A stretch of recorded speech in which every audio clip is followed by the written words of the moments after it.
Hi, Adam Ray here. So good news, new episode, am I right? I bet you're excited. Just eager to find out how our heroes get on in the Great Marsh. Well, you will. But the bad news, however, is that I happened to get lost in an alternate dimension and multiplanar communications malfunctioned. So if I sound particularly quiet and the other players sound particularly loud and the other soundscape is a little unbalanced, it may be because we tried to fix it and failed. Growing pains, we all have them. But don't worry, we've sent the wizards responsible for this mishap to the Shadow Realm. For now, enjoy episode 3. Last time on Mystic Muses, Verna the cleric, Sven the ranger, Moritas the sorcerer, and Enoki the druid. 4 strangers converge on the Great Marsh, investigating the secrets of its strange necromantic powers and pursuing the actions of the High Mage of the Arcane, Torrence, one who seeks to use it for his own gain. Only a short time into their search do they get a strange invitation to meet a friend of Enoki's, 𝑙𝑜𝑎𝑑𝑖𝑐, a seemingly sweet old woman who is somehow living in a forest infested by undead ghouls. However, as half of the party enjoy her food and treats, Enoki is given an ominous warning from 𝑙𝑜𝑎𝑑𝑖𝑐's seemingly pet bird. And so? Our story continues. So, the sudden warning that all of you heard as the Speak with Animals spell was cast over Donald the Crow. You all heard the sudden implication and plea of, what are you doing here? Run! You all look to the doorway of this shack, and the Agnos just starts to chuckle. Oh, Donald. Know when you're spoken to. She reaches her hand out, and you see his form slowly scrunch in. Just gonna try and catch him. You are a little bit too far away, unfortunately. Damn it! The windows and the shutters all slam their way closed. Shit. The fire starts to die down a little bit, and everything gets cold. I need everybody roll initiative. Oh my god! No. Immediately. This is too DM? quick. DM, you don't have to do that. You don't have to, guys. You don't have to roll initiative. I already did. I rolled a 19. Damn it. So, we have Enoki and Sven here at the dining table.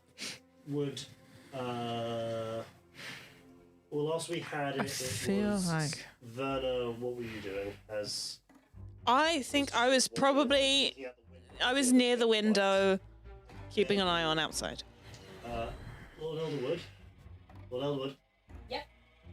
What you were trying to sneak a peek at Enoki's research network. Yes, and then I drifted over to a shelf that had like a ton of eyes in vials that... Right here next to this picture. So, You were trying to flip the flap. What? I was trying to flip the flap. Flip, flop, flap. Guess who was reading through their notes today? Why do I have flip the flap written in quotes? Oh yeah, that's why.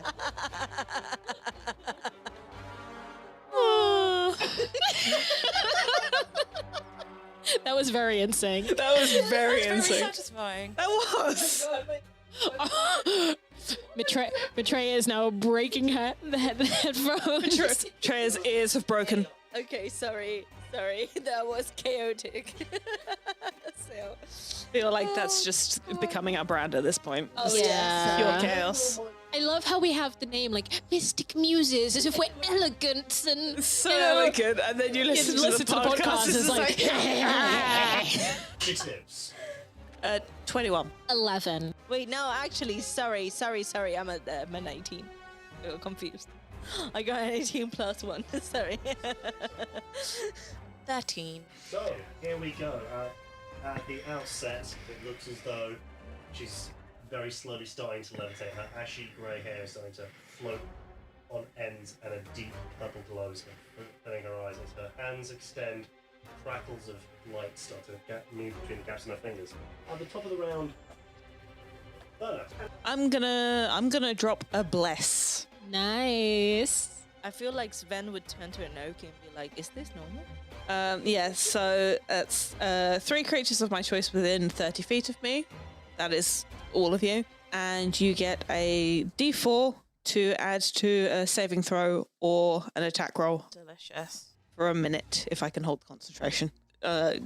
Get my mace out at the ready. And I'm going to maybe sort of move towards Enoki and Sven. That concludes your turn, and now It's Homegirl's turn. Oh boy! Already? She doesn't have to. She actually rolled a dirty 20. She doesn't have to though. But she did though. We've known each other a long time. This is how one Dungeons their dragon. I know. But why? But why though? Way. I do not like this way of For Dungeons what? and Dragons. No, please give me super strength. ¿Por qué? ¿Por qué? Because. So she's going to, as she's there, very lightly gliding off the surface of the floor, she's going to drift to the interloper that is rifling through her stuff, and she's saying, "Come back to grandmother," as her rending claws reach out for you. What's your armor? 14, because I cast mage armor before we went into this. You did. A natural 15 will still hit you. Oh, absolutely. Yeah. Mm-hmm. So she's going to swipe at you just the once.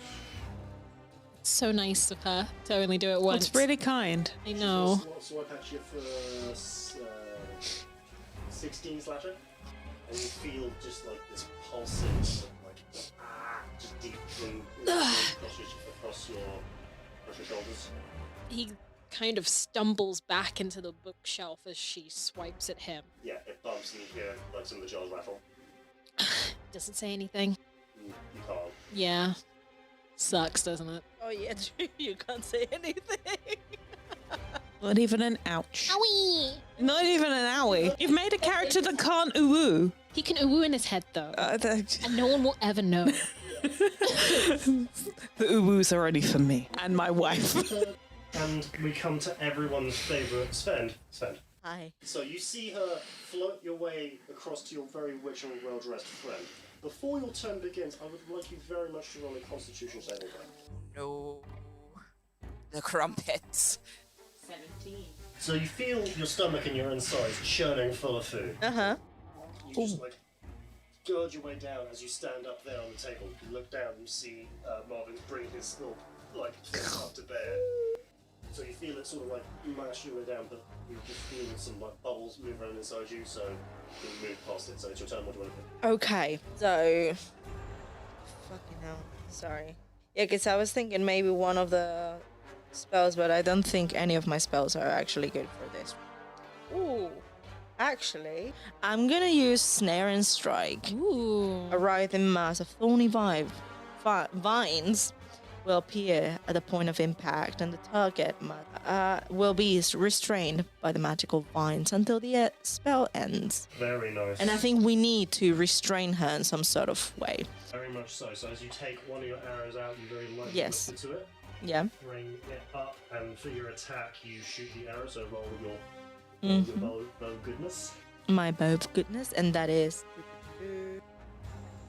Exactly what you need as the arrow sinks into her side. So do the D8 plus dexterity damage for the arrow. the 8? 2 pyramids stuck together. So that's an 8 plus... So, okay. And now and now there should be a number on top of your spell sheet for what she needs to roll to not be ensnared. Oh, spell save is a 9. So you guys all watch as this arrow sinks into her shoulder and Vine starts to grow and twist their way around it, and she starts to... Her arms stretch out and see the strength of her nails cut through the vines as they're starting to curl out as she rips the arrow from her shoulders. Darling, that's not very nice. I fed you such lovely food. So you hit her with the arrow, but the spell does not wrap her up, unfortunately. Big yikes. That concludes your turn. Do you want to stay where you are at the dining table, or do you want to move around anywhere? I would get between Enoki and Vanna. Just to get closer to them, basically. I think he's gonna be super, in a way, play dumb a little bit, and he's gonna ask her, Milagros, why are you attacking my friend? Just for the sake of it, roll flat charisma to see if you can maintain the play doh. You've got this, you've got this. Use that golden retriever energy. +1, so 7. Aye, because you had the starters and now you're going to be the main course. And that concludes your turn.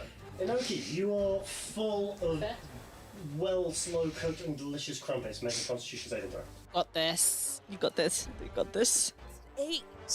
You feel that meal starting to bubble up inside you. It's starting to work its way through your system, and as you extend your arms, you feel your joints start to stiffen and your fingers start to stiffen as you are there paralysed, left easy for her to get next turn. Okay. Lord Eldwood. Oh no! I'm gurgling.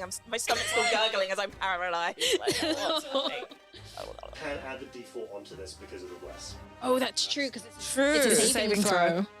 So add a d4. Roll a d4. Yeah, Also- one of the pyramid ones. Fuck me for not preparing lesser restoration. It's okay. We got this. 10. But I feel No. gurgle.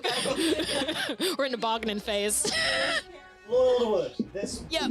this witchy apparition is all up in your face, and you look to your left and you see your friend start to slowly stiffen as though it's frozen in place. Which I don't know. Okay.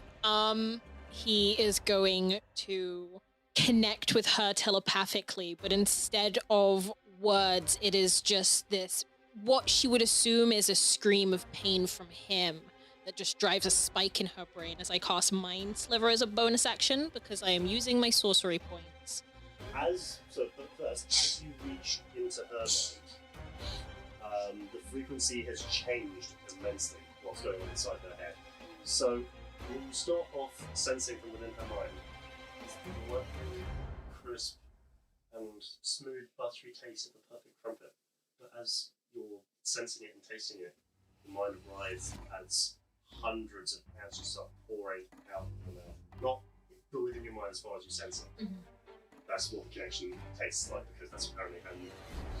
I just did that to being a dungeon master to engage all your senses, but fuck me if it sounds weird. No, it's you made my mind sound weird, and I take that personally. It's all your fault, Ellie. Mind Spark is a bonus action. So I need an intelligence saving throw, please. That's a natural one. Whoa, okay, so she takes 2 psychic damage from his sheer force of will trying to penetrate her mind. And she has to subtract a d4 from the next saving throw. And guess what I'm casting as my action? Dissonant Whispers at 2nd level. So I need... What level is Mind Spike? Cantrip. Really? Damn, okay, cool, go ahead. Not Mind Spike, it's Mind Sliver. Yeah. Oh, yeah, sure. Sorry. So whisper discordant melody, do do do do do. That is discordant. Yeah. I need a wisdom saving throw With a D4 discount. with a D4 discount. Yes. Okay, so without any modifiers, the dice turned it into a dirty 1. Oh. Because it was a 2 on the D20 and a 1 on the D4. So it's a dirty 1 plus 2, so it's 4 total, which is super, 3 total, which is super. Fail. So that pain begins to just spread through her entire body as a cacophony of screams. Some voices old, some voices young, just thousands of people pouring into her mind. 16 points of psychic damage, and must immediately use her reaction out of fear to move as far away from me as possible. 16 psychic return? Delicious. Nice. With Thank you, lad. Revenge for my IBS. Thank you. As far as its speed allows, away She's from going to drift very far back to the window where Verna was looking out of. So, yes, that is it for Lord Eldwood, and he's just clutching his wounds and staring at her with his glowing neon blue eyes. So the 3 of you also watch as the bright vibrant blue that was Eldwood's eyes normally just turn into a hectic glow of immense blue crackling light as it channels out towards this figure. Did your turn? Top of the round. What can I do? So many things. I believe in you. How badly are you hurt? Owie. Ouch is the number. He's bleeding. Oh no, that is not ideal. No, it's not. That is not ideal. It's not ideal, friends. I need be near you. I do have healing. I also do. So if you need me to, I can do it later. Does Milagros look like she's heading towards the door? Heading towards the window that you were previously looking at. She would have gone to the door if the spell didn't insist on her going as far away from Elderwood as possible. Okay. I am going to cast Guiding Bolt. Focus out, clutch the symbol of the Grey Lady, and focus the energy out. So it's an attack roll, yeah? To make a ranged spell attack against the target. 12 to hit. So you focus the energy out, and this spear of deep blackness sails across the hut, past her face, and shatters the window behind her. That was your action. You want to stage your move? I might head towards Lord Elderwood. Can I put myself in front of him? So I'm yeah, that one. Yep. So as the bolt of blackness sort of sails across, and you hear a loud of the glass shattering, as you're there clutching inwards, Elderwood, you just see the pale goth form of Burgess slide in front of you. Pale Goth. Pale goth. Pale Goth. Love that. That concludes my turn. I'm mad about my dice. Well, she's mad at your efforts, and on her turn, she's going to look up. She's like, "Darling, you don't eat my food. You damage my property. What kind of guest do you want to be? Make a wisdom saving throw." Okay. Be her guest. Be her guest. I'd rather not. I'm actively trying not to be her guest. That's a 12.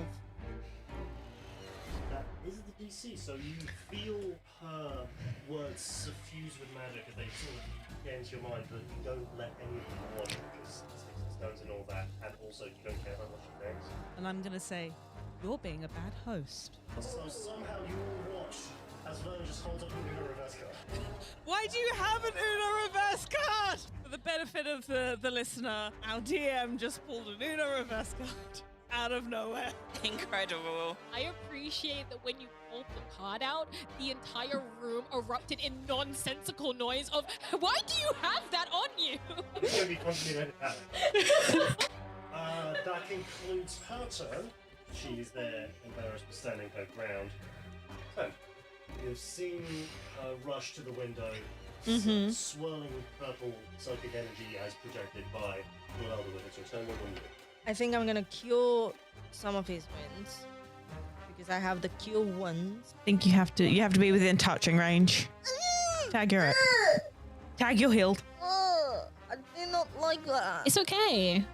I'm chilling like a villain. You're chilling. Yeah, you've seen Vernon just slide past, just become like this form of mace out, shield up. Okay, so I'm gonna use my longbow to try and like attack her. She's being mean to us. Okay, so Sven is gonna tell Milagros that I thought you were nice, and then he's gonna attack. You're not very smart, are you? Ah! No, do it. You're not very smart, are you?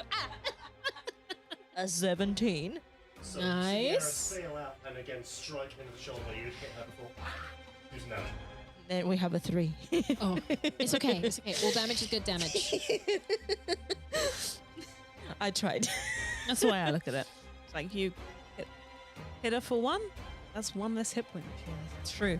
So she's taking this arrow to the shoulder and she's going up to try and pull it out, but like her strength is sapping. Do you want to stay or do you want to move? I guess I'm gonna try and make my way to them too. But oh no, actually no, I'm gonna stay because I don't want to leave Inoki alone. Cool. That concludes your turn. Loki, roll Constitution. Saving throw, Por favor. Okay. Okay. You can work with that. 18. Yeah, you could definitely work with that. So the whipping winds of the torrents around fills the room. The tension is high as she's there dotting her eyes between the duo of Verna and Lord Elderwood, and then stand up on one side of the room. And the silence breaks as you hear this just like endless wheezing burp as you eventually let out all of this like long trail of black smoke as you just let out whatever magic was fused into the cursed trumpets. Oh, feeling lighter. No diarrhea for you, lad. That visceral sloshing and burbling is like coming to an end. that's going to hurt when it comes out for me. Because clearly it's not fully affected him. Hit your turn on it. Okay, I'm boiling with rage and betrayal, and I'm gonna cast Ice Knife at second level. So fuck I'm yeah. gonna grab my leather flask, pour out some water, and as this rapid flow of water pouring out of the flask, it's gonna freeze in midair, and then I'm just gonna create this shard and fling it at her. Scream. The betrayal! Curse your son for an inevitable betrayal! So you watch as Inoki pours out the water skin, but the water never hits the table. It just stops in midair and freezes. So you can add a d4 onto this to make sure it hits, but it should probably hit. So you will watch as this spear of solid, and it's still sort of smoking, like dry ice almost, as it just sinks right into her stone, just below her ribs. Do some damage. Fuck her up, fuck her up, fuck her up. Do it. Do it. Do it. Do it to Kill it. her. Do it. Do it. Just do it. Just It's do it. 7 damage. And then you have to dexterity saving. How long does the d4 discount last? Is that just until the next one? That was just until the next one. Fair enough. So Yeah. rolling at full retail price. Oh my god. No sale for her. So that's going to be an 8 total on her dexterity save. Yes. She gets that additional damage. You see the spear sink into her, and then just an explosion of ice and snow just erupts across her, so she takes 3d10 cold, 3d6 cold. Ooh. Shall we empty the tray? Shall we have a brief emptying the tray break? 7 damage. We'd love to see it. That was your action. Can we stay on? Right now I'm gonna stay where I am. Cool beans. So, powerful elemental magic has just flown across the room. You can respect it. It's not your style, but we stand a powerful bench. We do. It's your turn. What do you want to do? So Lord Elderwood, still very much in pain. This lady is on the other side of the room. How tall is she look? Yeah, roll medicine. I was a doctor in my past life. She looks like a bitch. That's a 9. She's not looking like at Deathstorm. She's looking pretty beat up. Yeah. If we're using old school 4th edition rules, she's almost bloody. Okay. That's good. I've not heard that term thrown in a hot minute. Elderwood is going to step out from behind The pale goth. the pale goth god. Yes, and is going to look Milagros, and this swirl of Aurora Borealis is just going to ooze from him in a 15-foot cone towards her. And I need to roll 60-10 as I cast. Well, no, it's not damage, don't worry. It's color spray. I'm trying. The light is so welcoming and comforting and dizzying, and she's losing her eyesight. She's getting older. Cataracts. So, I'm just trying to make her blind with my 60-10. I just need to get. Do you need more D10s? Get around, kids. It's time for the donating spells. Dice special. I have enough, you guys. It's okay. 38. So if she has 38 hit points or less affected by the spell, and she's blinded until the end of my next turn. So, as this swirl of nebulous gas and colours and streaks of yellows and blues and greens, just like an aurora over a distant icy climate, strokes its way out, you see it swath and wash over. But through that cloud that's gathering all the way around, you see her claws reach through. Another set of claws. And as she rips her way out, the clouds pop up and pop down and spread their way around. Child, show me the respect of using better tricks, please. So close. That was your action. Do you want to stay? Do you want to move? You have about 20 of it. He's gonna move. He's gonna move back. Yeah, that'll be it. But his jaw is like clenched shut, and he's just trying Guys, he's doing the offer, man. yeah. He's just trying to have some restraint right now because he's very hurt. That concludes your turn, top of the round. Werner doing Werner things. Cast Guiding Bolt at level 2. I'm going to try and roll good this time. I believe in you. 18 to hit. So you all watch as the clasps the holy symbol to the Grey Lady, and a crackling spear of dark and black energy sails out and strikes into Sternum in the open wound where the ice knife had once hit. Do some damage. 5d6. That is Guiding Bolt at level 2. I love that spell. And it's radiant damage. It's 13 damage. I only do mental matter when I'm dungeoning. This is so weird. So you all watch as this spear of blackened energy strikes into Nyros, and all of the darkness and the shadows in that room slowly converge to the walls and to the sides away from them, as though anything that's dark or shadowed or twisted just moves away, making everywhere around her so eerily black that she just stands out as this radiant form. Yeah, it's like just a bolt of light, whereas this is like all the light is just being sort of like, all the shadows have just sort of been like pulled away. I'm gonna stay put. Cool. That concludes your turn. Hunger, Gyarados. Maybe I have been a bad host. Perhaps my sisters can teach me a few things. And she explodes into a cloud of flux. What? Bitch! Doesn't. I'm joking. She does. She does. But what if she didn't? The air in the cabin slowly returns to calm as this column of flies up and flies around and then disperses. You see the blackness that was sort of inking in around it slowly trudge its way before dissipating into the forest beyond. Because when people get beat up, if they're smart, they run away. Fuck.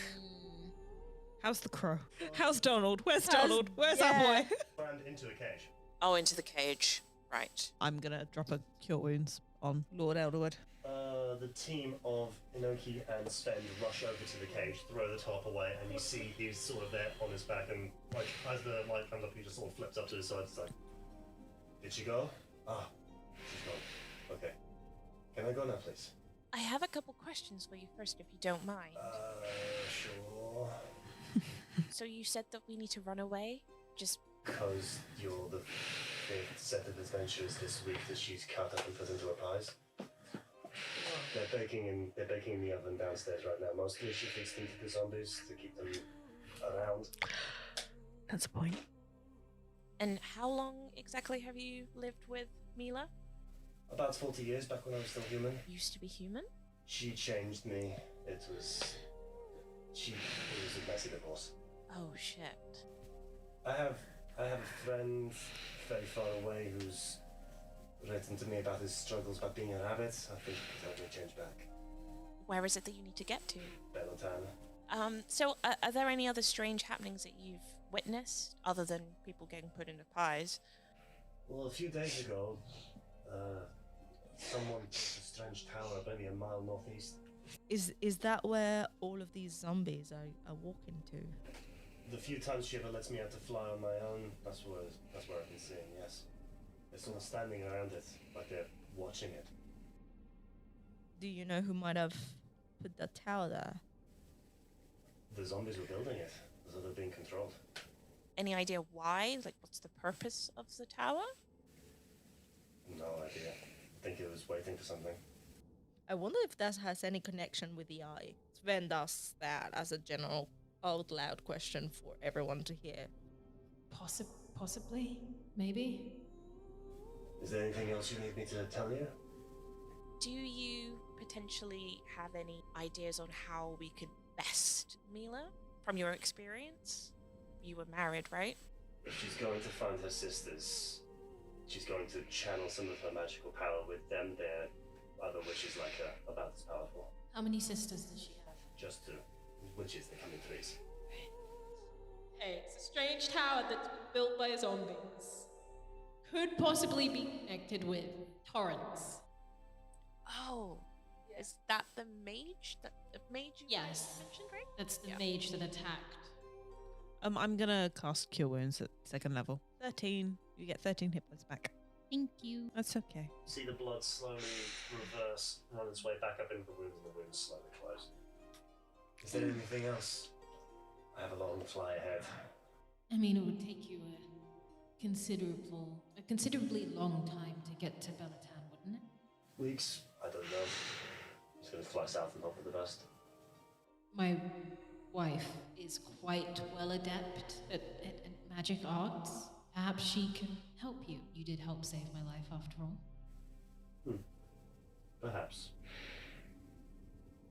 And if your wife is as well to do as you appear to be, then. Okay. I will fly with you strangers for a while. We have a crow. Okay, so you are in the shattered remains of Milagros' house. Can I, once I've sort of patched Lord Moritas up, I'm gonna head to the window and see what what's his face is doing. The zombie. I forget his name. I don't think I care. That was Pedro. I don't think I care what his name is, to be fair. Standing at the window as the fight broke out.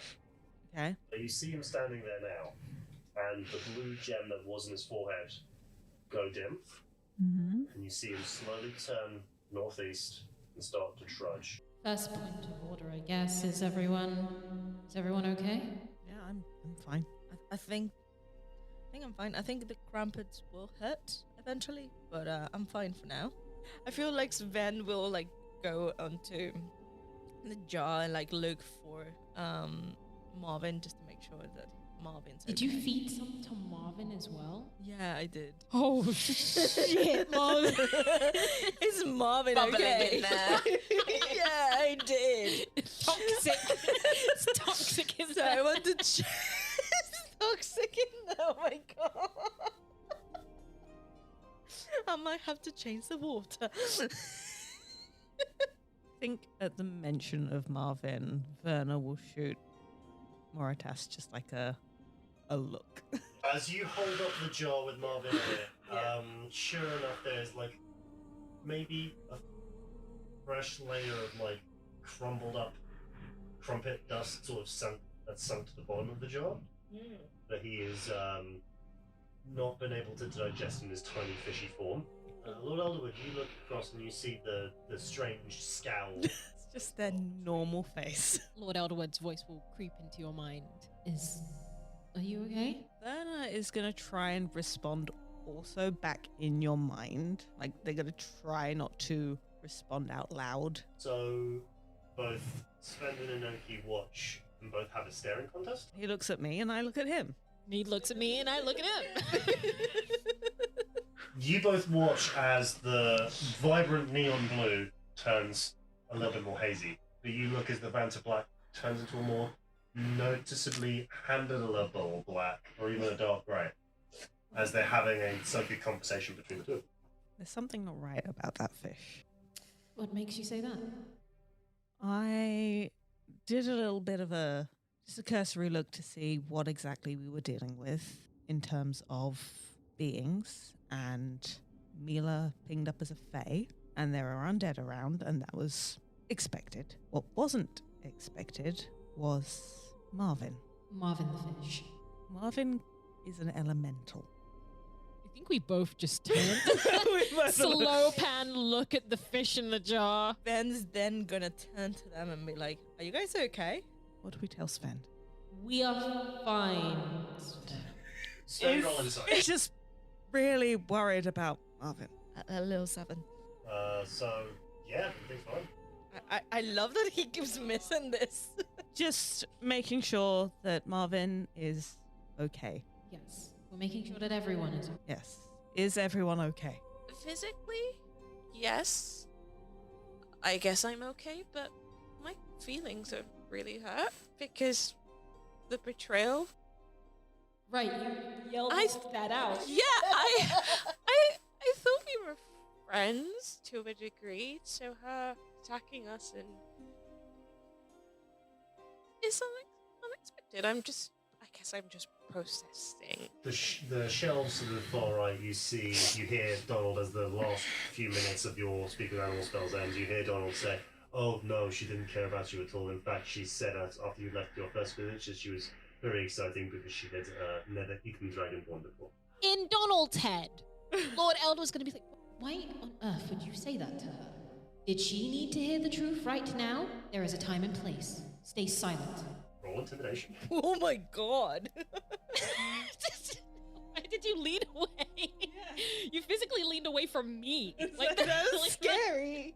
30-20. Nice. No, I apologize. It's been a while since I've spoken to real people. I thought that was happening. He even holds up his wing, just being like, wow, we're not badass over here. Speak only when spoken to. There's only about a minute before her match. Good then. Lord Elderwood will then turn back to you, Inoki. Sorry that you had to discover the truth about your friendship in this way. If we come across 𝑙𝑜𝑎𝑑𝑖𝑐 again, perhaps killing her will make you feel better? Yeah, I actually think that would make me feel much better. I'd like to maybe bake her into a pie. Is that going too far? No, I Lord Elderwood's thinking about it.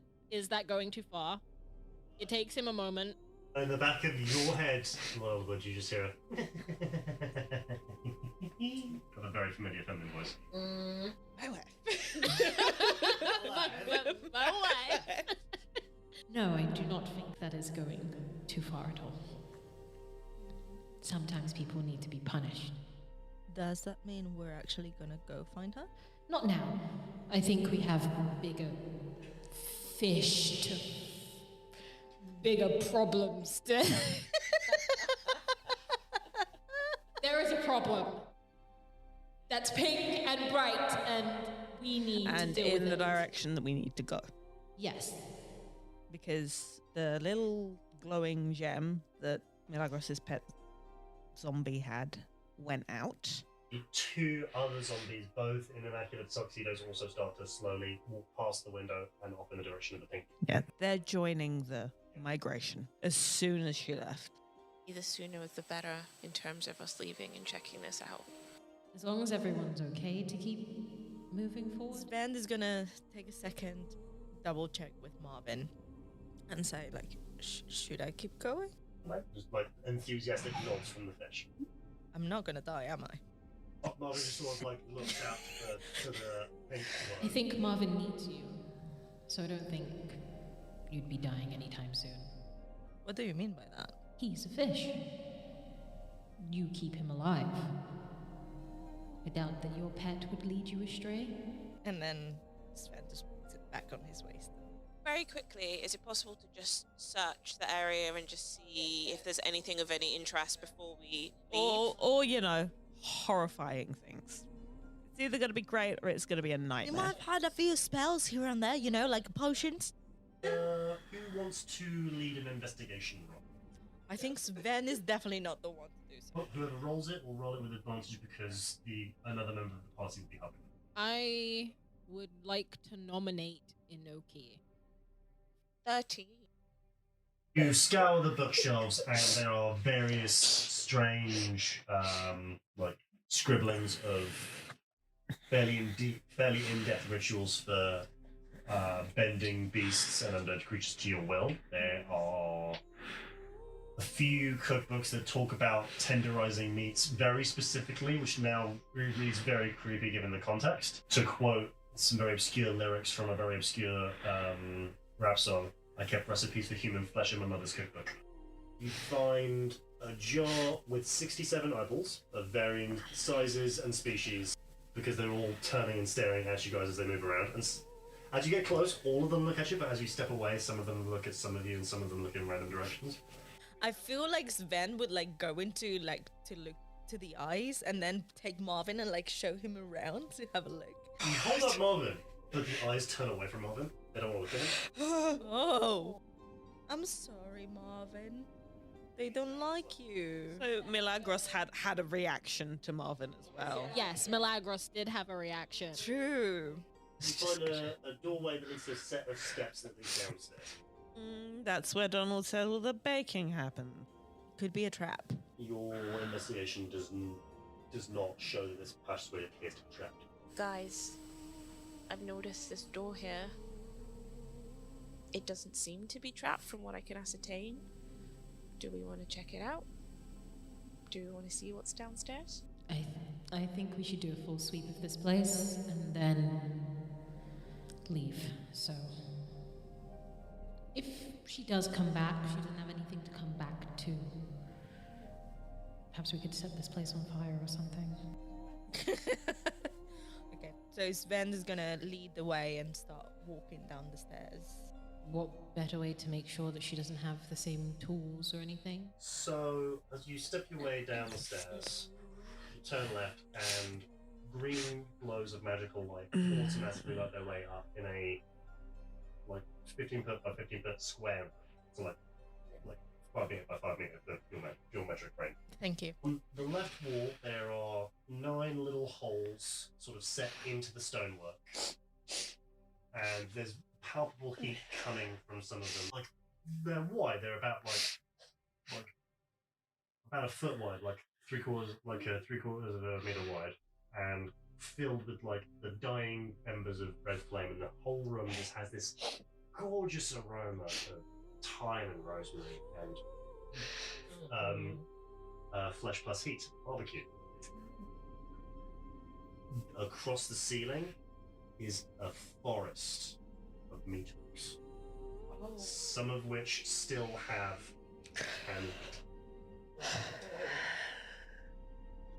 Yeah, it's gonna be bad. the fortunate thing, though, is that the giant work table that's out in the middle is polished wood, has many cut marks set into it in all sorts of directions, but it is shiny. There's no like overwhelming smell of like blood.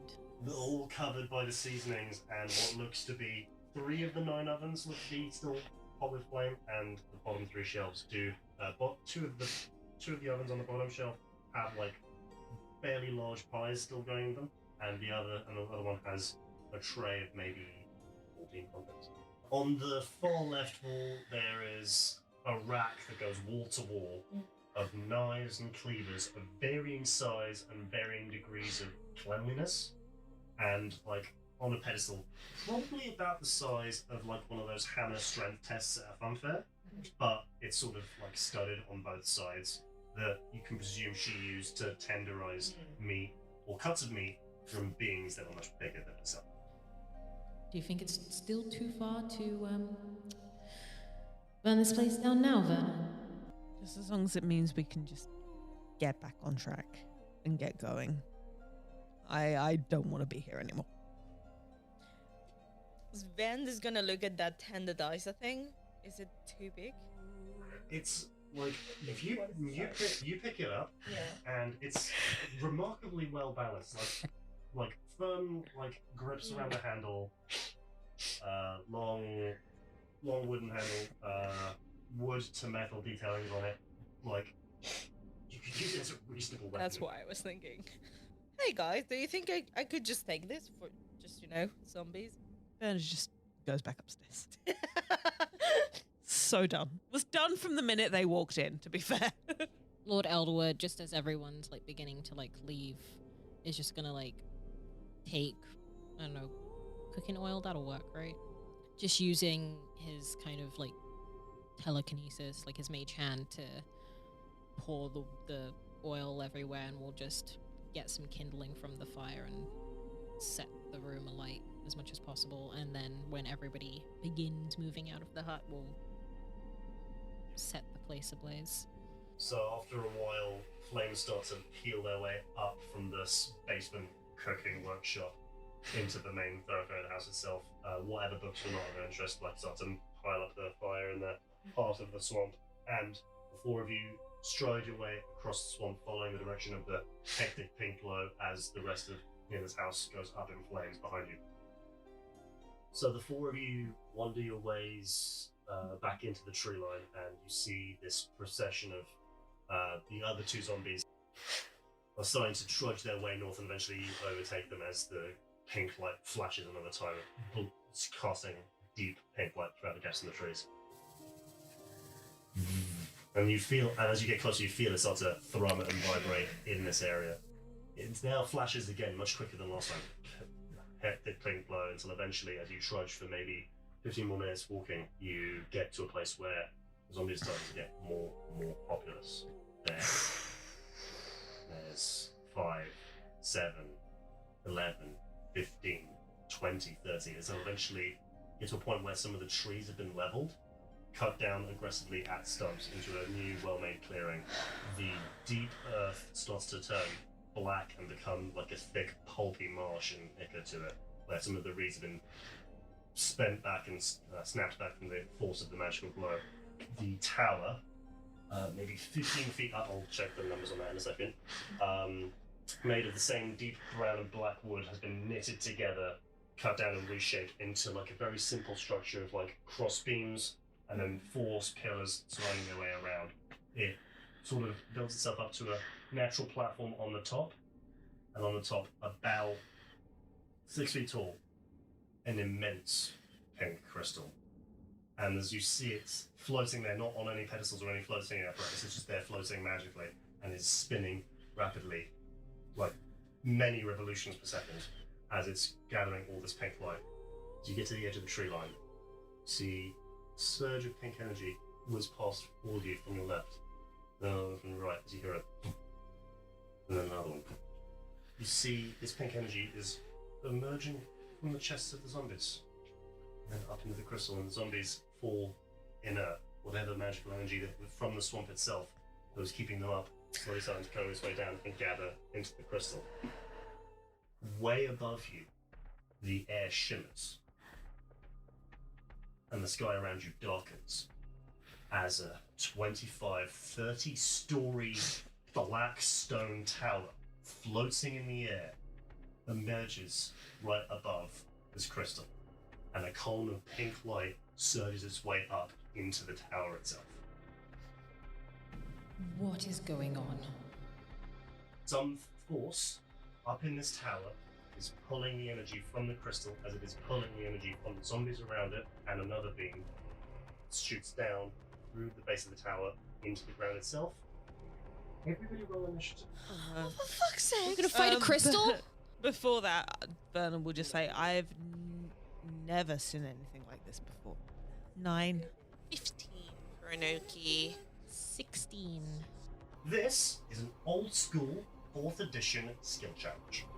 Oh. Okay. Sounds exciting. I don't know what that is. I don't know what's happening, but It's been a hot minute since I've done a skill challenge. So, you are aware that there is some strange magic acting on this tower. This monolith that has appeared in the sky is drawing energy from the swamp itself and all of the zombies around you. You can surmise, based on like the power of this magic and the color of it, maybe it's Torrence. Definitely bad. You want to stop it. So, you are going to go in initiative order. The for reference is going to be Moritas, Inoki, Berna, Spend. You're going to go in initiative order and have 2. You're going to go. There's going to be 2 rounds total. You have to pitch to me whether you're going to roll strength to charisma, athletics to survival, whichever skill you want to roll to help you guys as a team take down whatever magical effect you're going. One additional challenge: whatever skill you roll, the person following you cannot use that skill. You've got to try and keep it versatile. So, at the top of the round, Moritas, you see this strange magical effect occurring before you. It's your turn. What do you want to do? How far away is this crystal? It's about 15 feet ahead, 20 feet up the tower. 15 feet ahead, 20 feet up the tower. Yes. Oh boy. I don't know if this is allowed or if this sounds very dumb, but can I do like an arcana but with my charisma as I try to like pincer the magic that is being channeled into the tower? Like if I concentrate on it enough with my telekinetic force and will, just to kind of buy my teammates some time to perhaps go and destroy this Jo crystal. So can I, is that a thing I can do? Roll charisma with arcana. There is a set number of successes you need to make the outcome happen. If you rack up too many failures, it will be bad for you. Oh my God. 18. Fun. Oh, how does this magically manifest? Lord Eldwood, kind of seeing everyone like, what the fuck is happening, is just going to step forward, and that voice in the back of his head, the voice of his wife, he's kind of just gonna lean into that and will just say, I need your help. And he's gonna extend his arms out, and just that same Aurora Borealis turns like a deep red as he extends his hand and tries to just very tightly tense himself to create this kind of almost barrier around where the beam is shooting up. As you focus up, the swirling colours of blues and greens finally darken and deepen into deep red, and in the back of your head you hear, oh darling, I love it when you ask permission. Oh my god! Jesus!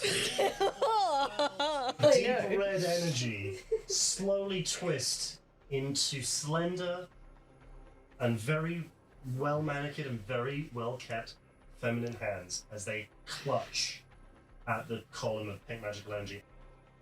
And that was your turn. That was your turn. We will count that as success. Inoki, by what means do you wish to slow down the magical transfer? With a reminder, you cannot roll off on it. I feel that I would like to perceive the situation. So maybe using my wisdom for my roll. My wisdom and... So do you specifically want to surveil the area around you, or do you want to understand what's going on? I want to understand what's going on. Can I do that, and from that understanding realise that there's a spell that I can cast that could potentially work in damaging the crystal? Go ahead and roll an investigation instead. That's 15. You see it is slowly siphoning its way up from the ground itself, focusing through the crystal and channeling its way up towards this black tower up in the sky. It looks to be an oculus, the circular window at the base of this tower. And a sheet of various glass and mirrors that's focusing its beam even deeper still into this tower. So it is drawing magical energy from the land itself and all of the various undead creatures that are slowly falling inert around you. So you gather that either cutting the connection from the ground to the crystal, or cutting the connection from the crystal to the tower will disrupt something very crucially, very important. So I'll address everybody and relay that I believe we need to focus on either cutting the connection from the ground to the beam or the beam to the crystal, and that way we might have some kind of chance at stopping whatever this light is. I'm already trying to cut off the magic from the crystal to the castle tower thing. Try and focus maybe on the beam that's connecting the crystal to the ground. And that concludes Naki's turn. Berna. Using perception, try and see what the best route to take, best angle to come at this thing from. What perception? So 22. Ooh. Get it? So, the nature of the tower keeps everything perfectly level. The platform on the top where the crystal is resting is parallel, and it makes a perfectly straight line from the ground to the crystal to the tower above. That shows a level of engineering that requires something to be working with precision. So putting something out of alignment in a really strong and sudden way would still disrupt things enough with Moritas's influence, and some other influence would be enough. Best plan is to try and physically disrupt the beam. If we can physically move something out of alignment, then that might be our best shot. Mm-hmm. So Sven is going to use his strength, probably via his dwarf sword, into trying to disrupt the base part. So he's like gonna run and like charge towards it, and just try and cut the beam with the sword. That would still be a flat strength check, but you'll be making it with the sword which you're proficient with, so effectively roll and attack with the sword. Yeah. So that is going to be a 14. You bring the sword into bear, and even though you're very adept at swinging it with one hand, you bring it to cut through the beam, and the sword bounces back. You try and take it in with two hands, and you feel you are cutting through resistance, and it's vibrating through the sword, and you see one part of it starting to the metal's starting to heat up. You're starting to get to it, but it's a lot tougher than you're expecting that. And even with Verna's assistant battle, unfortunately, it counts as a failure. Oh my god. Moritas, you're feeling the whole platform slowly vibrate and lessen. I'm going to say for this turn, it might be a constitution check to maintain concentration on your grip on this beam. I think he's just gonna, with the help and assistance that he has, he's just gonna keep maintaining focus on trying to stop at the beam at the top. So, concentration check. Concentration check, so constitution. 21. So with your grip tightening, you actually see the beam from the crystal to the tower yank away. The crystal stops, even though it's spinning rapidly in place. See it slowly start to deepen in its color, going from vibrant pink, hotter, to deep red, to dark red. Everybody make a dexterity saving throw. The crystal explodes and the tower under it shatters. Oh my god. 12. 7. 17. 6. So, being used to strange creatures waylaying them in the distance, Sven's able to hide under the gaps in some of the towers. It's starting to tip away and bring his thick hide up to bear. Everyone else sees shards of crystal, some size of particles, some tiny microscopic shards fly out in all directions. So Verna, Moritas, and Inoki all take 5 slashing. Owie!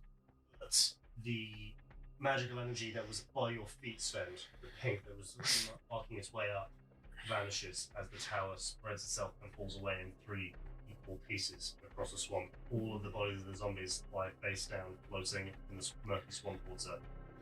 The chunks of crystal, still vibrating and still holding a deep pink colour, lay scattered and shattered out in all directions. Take a moment to breathe as see the tower in the air, sort of bank, and then right itself up in the sky. Can I take a few of the larger shards of the crystal and pocket that? You take maybe 3 roughly tennis ball sized pieces. As you stuff the third one into your pocket, it begins to levitate out of you, as does the first one. The second one carries in your lapel and starts to lift you up by the scruff of your coat as all of the pieces that were dotted around the swamp slowly start to lift. This is fine.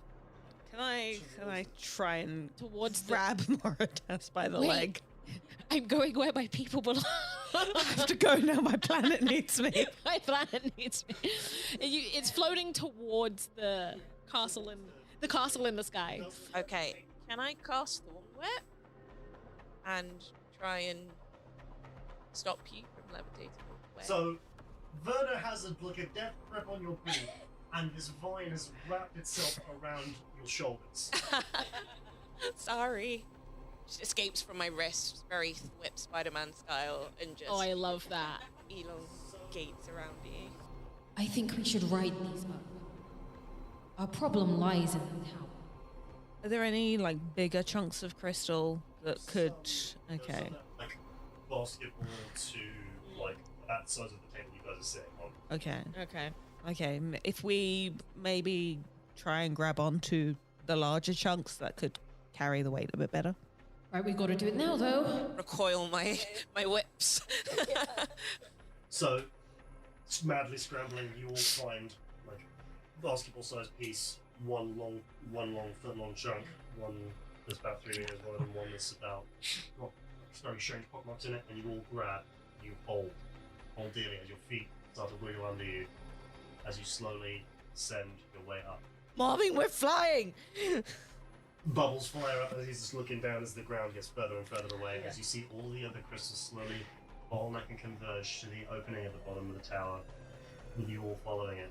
The opening eases its way in around you as the last of these shards of pink glass and pink diamond and gemstone ease their way into the gap in this tower itself. You find yourself in a squat, square room. The opening seals shut behind you, and as you all float in, you realise you look to your right and you see floating on one crystal about the size of a tennis ball, little Donald. Aww. That's But very he cute. flies, adorable. buddy. But he wants to ride up. Maybe he doesn't want to flap his wings. Fair enough, fair enough. As for right now, the opening behind you closes like a reticule of like a camera shutter. It curls and seals shut behind you as the crystals begin to drift almost through your arms. You try to reach its form again, they become ghostly and incorporeal. Floats up through the ceiling of what is to be sealed chamber. Bloody hell, you actually followed them up. I didn't expect this. Well done. The familiar voice of Torrence. Don't like Torrent. Wait, are we trapped? It appears so. The room has no discernible features. There's just various filigree to, like, the awnings along the top and the base of just like swirling patterns. A lot of the room is black stone with a single rectangle of a copper panel to your right side. Well, I'm going to have to respect your ingenuity, and I'll be sporting. I'll be fair. You've made this effort to come and make an introduction. You've entered my home without an invitation, which some may have found difficult, but no bother either way. We play a game. The copper panel on the side turns its way around. You see a column of lights illuminating the numbers 0 to 25. 3 buttons extend next to it with numbers 1, 3, and 4. Oh, we're in a show now. Okay. Is this like Bishy Bashy at I feel LV? like we're in a TV show right now. Like, You friends are on the ground floor of my tower. I've been able to retrofit this room of yours to work as an elevator. I'm at the top floor, the 25th floor. I'm going to offer you the choices of pressing those buttons to raise you either 1, 3, or 4 floors up. We'll take turns.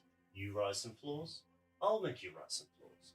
If on your turn, you get 25th floor, the doors will open, we'll make our formal introductions and we can talk nice and polite. If I get you to the top floor, well, the only way up is down sometime. So, I'll be sporting, you go first. So just to reiterate, you are starting on the ground floor.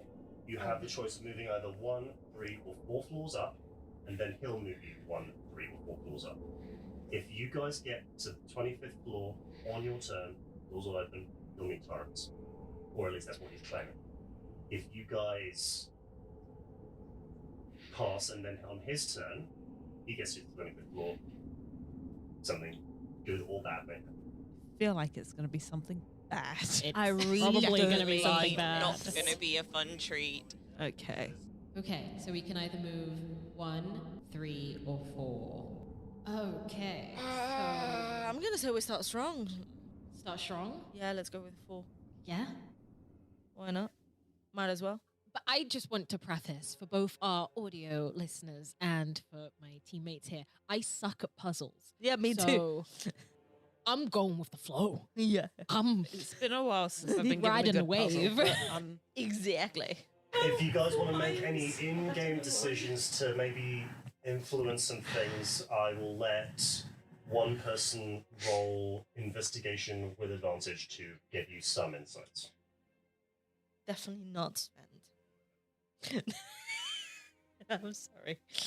Here's my lovely himbo, and he has no clue on anything. Lord Elderwood will press the 4th button. We're not doing Just this. going for it. Oh, are we not gonna do this? Okay, then Sven is rolling. Why not? Let's try it. Because if this fucking works, this is gonna be great. So you see Lord Elder would reach out for the 4 button, and then you just think, investigation. 12. Okay, so from what you can gather, the numbers 1, 3, and 4 have been chosen specifically by Torrence. There must be some logic in that if you put those numbers together, some of those, it'll take you up to a certain number of floors. Some of them will be good for you because that'll influence his choices. Some of them will be bad for you because that means he gets to influence your choices. So you want to try and find a system where you want to be on floor 25 and then count backwards in increments of 1, 3, and 4, find floors that are good for you. Also, from what you can gather, this dude's making a tower fly, so he's real smart and good at magic, so he's probably figured out all the ways that he can screw you guys while you go up the steps, the floors. Yep. So you blur all of that while Moritas's finger is on the floor. Okay. Is jumping up by 4 maybe hasty in action? I don't know if we should maybe take it slow Go up 1. and then see what he does. Hold on. It's a quick maths. It's maths. It's maths. No, I'm just trying to work it out. I just want to take action as quickly as possible. So 1, 3, or 4. We're not doing that. Just give me a Right second. numbers. I'd love to see that you're all taking this with such seriousness. Okay. Deep thoughts. We're gonna start with 1. I will press the number 1. Unless, Verna, you have anything else to add? No, we'll go with 1. You click the 1 button, and you feel the elevator start to jerk and shift its way upwards. Like the vertigo, whenever you're going up in a lift, just overcomes all. Is it like gears or is it like levitating upwards? Very seamless? You don't feel any like sudden stop or starts, but you do feel like the vertigo of it. You don't hear anything like gears going on. So you shift yourselves upper floor to the first floor, and the voice in the room permeates with a you lose. The number 1 button flares up and shoots you. Why does he mean you lose? Your turn. 1, 3, or 4. I want an insight check. His voice. Oh my god. 16? There was a lot of confidence with which he said you lose. He's calculated this puzzle with a great deal of intensity, so he's pretty confident that he's already won.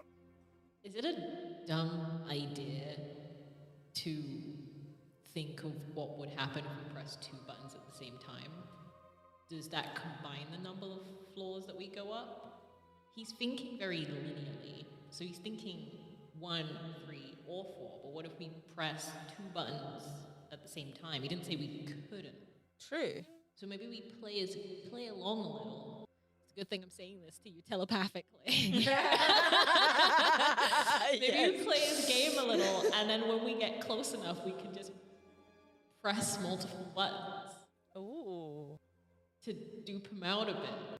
Don't take it from me, though. I'm not the smartest lass. You're talking to this himbo. Okay. But it's just a thought that popped into my Yeah. head because I was like, Yeah, why not? I guess because if we pressed 1, 3, and 4, we'd have 8. So if we can aim to try and get 8 spaces away, and then bam. bam. Yeah. It'd take a bit of maths, but how you feeling, Verna? Not good. It's the maths. It's that -1 to intelligence. Yeah. Yeah. Yeah, Same. yeah. We're all feeling it. I don't think any of us Yeah. Bill intelligent Yeah. people in mind. Also, Verna's struggling as well. Yeah. Okay. Okay, so it is still your turn here on the 2nd floor. 23 floors to go. I've already suggested something. I feel like Svet shouldn't speak anymore. So we play along for a bit until we get to 8, 7, 5, or 4. Do we wanna try and shoot up Oh, I Four feel now? like Sven would accidentally hit one at one point. I don't know why. I just. Super funny. I know. I feel like Sven would do like whilst we're waiting. So what are we gonna do? Like accidentally press one, All right. like an elbow or something. Do I need to roll something? Okay. Everybody else roll perception. See if you notice Sven is just leaning on the button. Natural 20. Despite how funny at one moment it would have been, you see Sven lean his back up against the wall, and you're just like, wait, no, your butt's up against the buttons. Yeah, I think the mage hand. I'm trying to phrase this in a way that doesn't sound weird, but the mage hand like cups your butt to stop it from leaning on the button, and Lord Eld was just like, Whoa, you are leaning on the buttons. I'm so sorry, and he just scoots a little bit so that he's nowhere near. You're totally fine. Just be very careful. Did you want to press the button next, Sven? Going up 4? Then he presses the button super confidently and excitedly because buttons. I've never really pressed buttons before, but they seem fun. Yeah, exactly. we need to get Sven one of those like baby like whack-a-mole things. Yeah. So we get to 6th. Yeah, the button for 6 clicks, and you feel the elevator lift. It's like, stepping out, having a bit of gumption. Fascinating. We love it. Fuck this guy. Fuck this guy. So fucking smug. I hate him. The number 3 button lights up, and you sail up 3 floors to the 9th. Your turn, friends. Choose wisely. We're on the 9th floor. So we're 8 floors away from our first possible button mesh. Yeah. Well, No, triple button. Triple. This Yeah. this is such a risk to wait. Until that time. Yeah, but I mean, I guess we're trying. This is less of a mind. Yeah, because like if a we puzzle. do it, Level 17 is our earliest yeah. opportunity to try it. Because if we do it, he's definitely gonna do it Yeah. if it works. So we're screwed if we don't do it right. Yeah, no, I've worked out what levels we need to be at for the button mashers to work. So What I'm saying we've is that got we 17. cannot try it because otherwise he might match us and then get us to level 25 before we do get. That's what I mean. Because I think this is less about the physical puzzle and more about the psychological warfare this man Ooh. is trying. he's smug and I hate him. Sven wants to have Marvin involved. So you pull out the jar with the fish in it. Yeah. Go, Marvin! Marvin, what is your opinion? Do you think we press the first third of the floor, 4th, and I just show him the buttons and see what he does? Werner and Lord Eldwood both look Yeah, at we each just- other. Give each other a look. Moritas, in the back of your head, you hear the familiar southern drawl. Yes. My friend, this is some deep next level stuff. This is some guy trying his utmost to mess with you by showing how smart he is. I'm sorry, but it's working. I got no idea. Ah, god damn it! It's okay, Marvin. How did you get in here? While we have you on the horn, Whilst you have you on the phone. And he says, well, no, I trusted you to be the brains of the organization. Talking to that other voice in your mind. The one that you can't hear. 'Cause is he always talks. talking to a Yoath? Who are you talking to, Marvin? They would rather remain anonymous, and I've known them a lot longer than you, so I'm gonna bother them. There are 2 wolves inside of me. One is Laura Bailey, the other is Liam O'Brien. You guys make me wait forever. We have a lot to talk about. Sven, Marvin is confused as most fish would be with a puzzle like this. Why didn't he show me? He can't, he's a fish. But he normally just moves around in a way that I can understand him. tired from attempting to eat those crumpets and not going. I think he's not doing too good. I feel like Sven would suspect something's off at this point. Roll insight. Okay. I'm being lenient with the DC here because, like, it's starting to get sussy. The natural one. So it's a 2 total. Yes. He's just, those crumpets really just don't sit well. Sven looks at the fish, and the fish looks like deflated. I'm like, okay, fair enough, buddy. It's been a long day, and I just put him back. We're on level 9. Just to double check, we went up 1, Torrance went up 1, we went up 4, and then Torrance went up 3.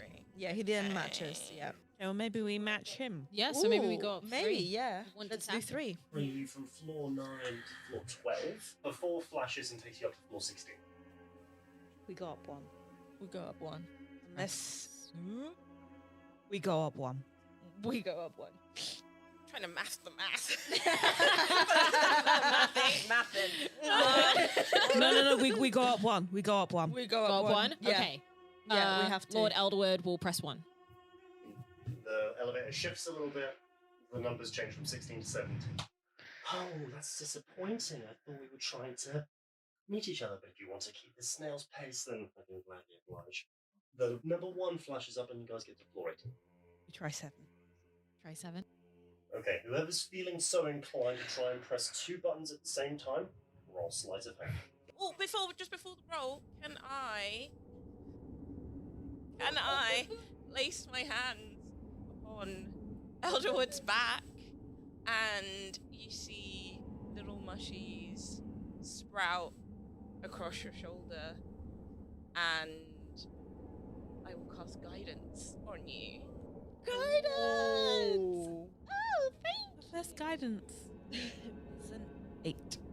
With guidance? With guidance. 15. So you try your best to time things as well as you can with burners.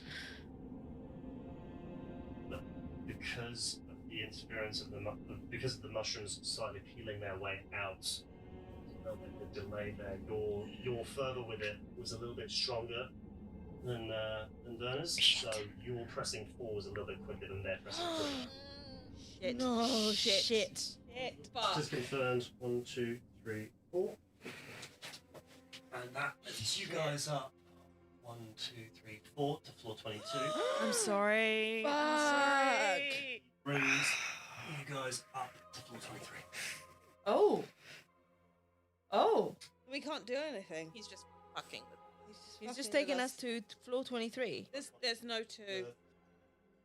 The buttons for 3 and 4 go dark and peel into the cabinet and circle. We can't do anything. He'll win. Fuck. Fuck. What an asshole! Unfortunately, friends, I meant it when I said it. The first play was incorrect. You lost as you started. Make your move. And what if we don't? Yeah, What what I'm if we just thinking. sit here? What if What we if we sit there? just go? Yeah. And if you're fine, I wonder who will kill and eat the others first. Isn't there like a trapdoor or something? Roll investigation.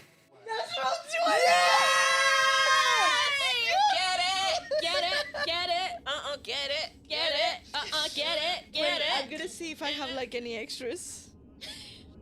No. I think that's enough. Yeah, that's good. It's good. Take the good. 20. The gods give, It's the gods fine, it's give. Great. So you look across the ceiling. Yeah. There is one square of metal that looks to have been recently welded shut, but it's still solid. Guys, that thing up there looks like a trapdoor. Because you're what, 7'5"? 7'5", yeah. You can reach up and touch it. It is solid Yeah. because it is welded shut, Mm-hmm. but you can feel the seams around it. Yeah. Having a little rummage, are we? There's a much easier way to progress. Press the button, play the game. Not over yet. Get fucked. You first. Oh. Why is he so angry at you guys? We may have ruined his little plans. And we might have covered him with Trying to communicate with us. We may have, well, Verna covered him with a tablecloth. As you can see, he is quite Arrogant. Self-absorbed. Smug. Yeah, I'm not a fan. Sounds like sore losers to me. Play You're along. not the nicest of people, I have to say. Heard that before. Yeah, I bet. And you haven't even improved. My mum would be disappointed in you. We going to go through this crawl space, or we going to just keep playing this game and see what happens? Shall I try brute force and try and break that? I have one spell slot left. Should I guiding bolt it? I might have a spell that could also potentially do something. Are the buttons electric or are the buttons magic? You, Maitreya, would know that electricity is a weird form of science that's limited to certain circles of dwarves and gnomes. Like, that's something that they talk about. It's real complicated. Okay, So- it's definitely magic. Okay. That was my trial question, not Sven, yeah. So if it's welded sharp, I can maybe heat it. Heat metal, that might loosen up the welding, and then you could try and hit it. With the hammer thingy. Yeah. Yeah. What if he sees us tampering with this thing and just sends this lift straight back down to hell? It's not his turn though. Dragon breath the shit out of it. All right, what are we doing? Yeah, we can't win this. I think we should try and escape. Because either way, we're gonna get fucked. I'm staring at the DM, trying to gauge whether this is a good decision or not. Yeah. Clearly, maybe no. Should I go ahead? Let's Yeah. go ahead. Go for it, Okay, go okay, for it. Why not? Yeah, So- let's do it. Do you need to make a roll or anything? I think you just do it. Can I just cast it? Choose a manufactured metal object, such as a metal weapon, a suit of heavy, medium metal armor, or a point in the ceiling that you can see within 60 feet. Cause the object to glow red hot. So, you look up at that point in the ceiling. You see that whole square start to gain a point in the center where it starts to glow, and the rest of the glow starts to spread out across the rest of the square. Wait, is this entire thing made of metal? The ceiling looks to be, yes. Okay. Oh wait, Oh, but no. not the whole box. Yeah, because we'd be cooking ourselves. That part of the wall is all stone, most of the details in the corner are called paneling. It starts to get noticeably hot in here, and some of the metal starts to drip. Thank you. Guidance. I cast guidance on Sven. Okay. Yes. And I just used the hammer that I took from Milagros' house and like smashed through it. Okay, and you get a plus, and you get add a d4. So 25. You see it dent in. For the sake of argument, do some damage, so that's going to be a d10, so just swinging it up with it. You know? A d10, yes. A d20. Is Torrance saying anything? I've got 5. So you see the panel dent its way in. Mm-hmm. You see the heated area of it sort of like make a gap, and you can see a point of light and the rest of the shaft continuing up a little bit, and the blackened stone of the ceiling. That's just cheating. The one button proceeds in, closes. The same panel opens with a 2 button, and it lights up. Oh no. Top of the tower, you see the walls peel away as though stone recedes and glass emerges through. You see a panoramic vista of clouds and deep blue. Circles of bookshelves, strange tables full of twirling beakers and alchemical equipment, and behind the desk you see a tall, dapper humanoid figure, deep green skin, frills, like fins extending behind his head. Piercing purple eyes scour you all as he's there, reclining on a desk, polishing an apple and takes a so I'm not right. The elevator plummets. What happens to our mystic muses? We'll find out next time. We'd like to thank the wonderful Sirenscape for allowing us to use their revolutionary sound app, giving this podcast epic sounds and great ambient music for this adventure. We'd also like to thank composers Derek and Brandon Fletcher and the kind folks at Tabletop RPG Music for allowing us to use their sweet dulcet melodies in our game. If you like what you heard here today, be sure to give us a follow on Spotify and hit that notification bell if you'd like updates for when we release episodes every week.